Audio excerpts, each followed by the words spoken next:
இடம் யாருக்கு என்று பார்ப்போம். ஜப்பானுக்கு கொடுத்திருக்கிறார் 9வது இடம்.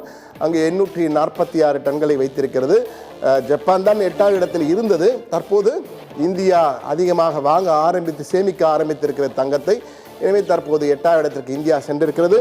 10வது இடம் எது என்று பார்த்தால் 10வது இடம் நெதர்லாந்து 612 டன்களுடன் வைத்திருக்கிறது. எனவே இந்த வரிசை என்று பார்த்தால் தங்க சேமிப்பின் வல்லரசுகள் என்று பார்த்தால் என்றால் இந்த 10 நாடுகள் தான் முதல் 10 இடங்களை பெற்றிருக்கின்றன. இந்த 10 நாடுகளின் பட்டியலை தற்போது நாம் பார்ப்போம். எந்தெந்த நாடுகள் என்று பார்த்தால் America, Germany, Italy, France, Russia, China, Switzerland, India, Japan, Netherlands.